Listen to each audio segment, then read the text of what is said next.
when I heard the theme for tonight, I'm like, oh man, what am I going to do? Because growing up, we had a VW bus and a big old town country station wagon. I had a Pinto and a line of various other cars that you would never get much of a story out of. So I'm like, what am I going to do? And then I'm thinking, well, what revs me up? And man, I had a list, so I had to narrow it down. But one of them, I think, is like, I mean, even when we're young, men with kind eyes. It's just like, oh, and yeah, that just melts me. It's a good one. And if they got a nice jawline, that kind of works in there too.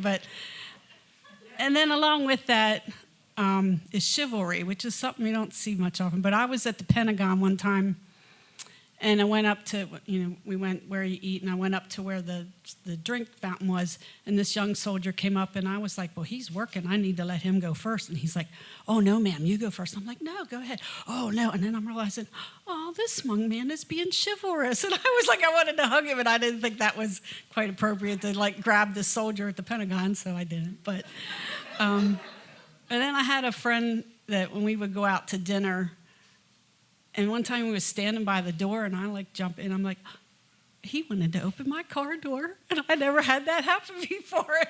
And so and it was like, oh, he was being chivalrous. And so I really appreciate that when I don't see it very often, but it just happened tonight when someone just said, go right ahead in front of me, a nice young man or older man.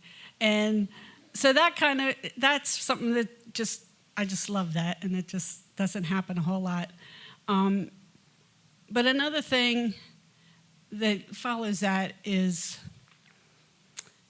when there's death that it doesn't need to be, like when evil presents itself as a martyr, or death of babies and children and the marginalized and the elderly, when it's not necessary, or it shouldn't be.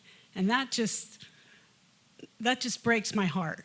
And so I think that's part of the reason I like to hang around children, because they are just so uninhibited and they haven't been jaded yet. And they kind of help me to remember that one of my things is to be creative. And if I'm not able to be creative, it kind of like kills me. And I have to have music in my life, so I thank JJ for that. And so those kind of things have really been a part of what revs me up and gets my engine going. And I look around this room, and I've probably been around more decades than most of you.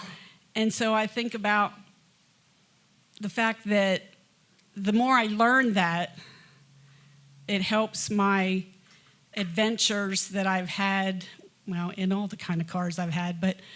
And most of you know, some of you know, if you've listened to my other stories, I didn't want to come back to York.